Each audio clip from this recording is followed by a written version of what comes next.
Olá, meus irmãos. Obrigado a todos pela atenção de sempre. Hoje vamos ler no capítulo 21. Haverá falsos cristos e falsos profetas. Os falsos profetas da erraticidade. Item 10. Os falsos profetas não se encontram unicamente entre os encarnados.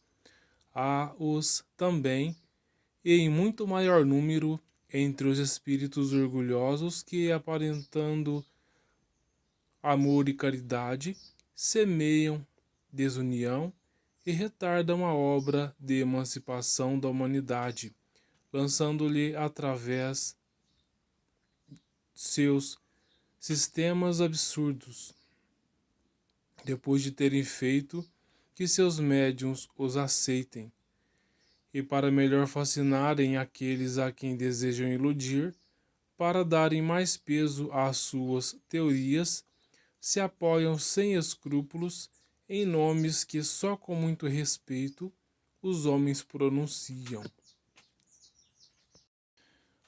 É de grande preocupação nas casas espíritas quando se trata da mistificação.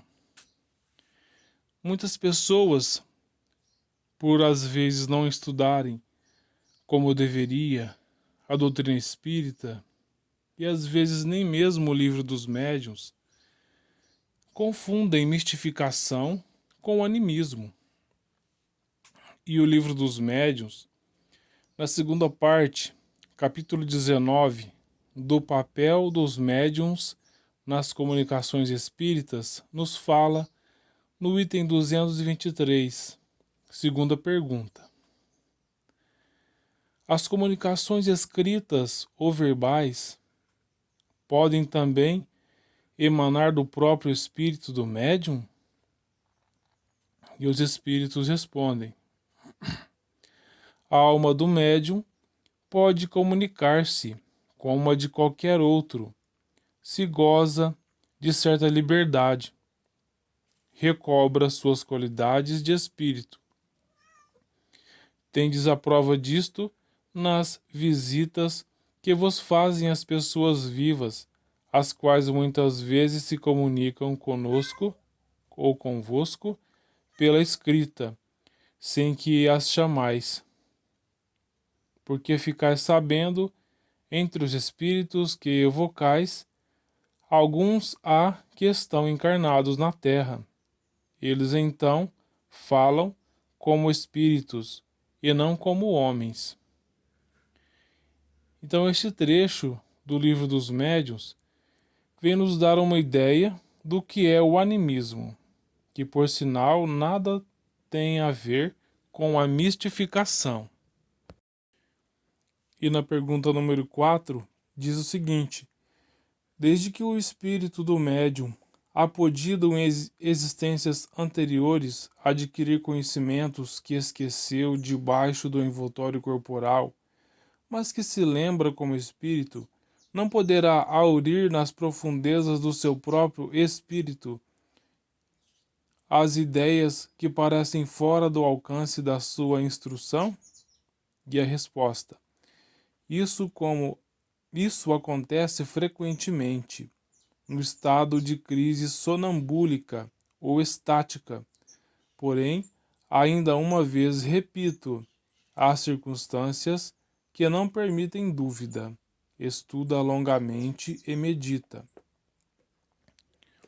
Ou seja, conforme nos fala o Livro dos Médiuns, nós temos uma bagagem imensa de conhecimentos adquiridos nesses milênios de encarnações, conhecimentos bons, não somente conhecimentos ruins. E esses conhecimentos bons, quando nós nos encontramos na condição sonambúlica, eles vêm à tona. E nós, através do animismo, podemos transferir esses conhecimentos através da nossa própria mediunidade, conforme nos diz Allan Kardec no Livro dos Médiuns. A mistificação, segundo ainda o Livro dos Médiuns, se refere ao embuste, à fraude é quando o médium recebe determinado espírito com nome respeitável, mas que talvez em si traz em si ideias inferiores e aberrantes. Essa é a mistificação de espíritos. Quando o espírito traz um nome respeitável, mas na verdade é um espírito embusteiro.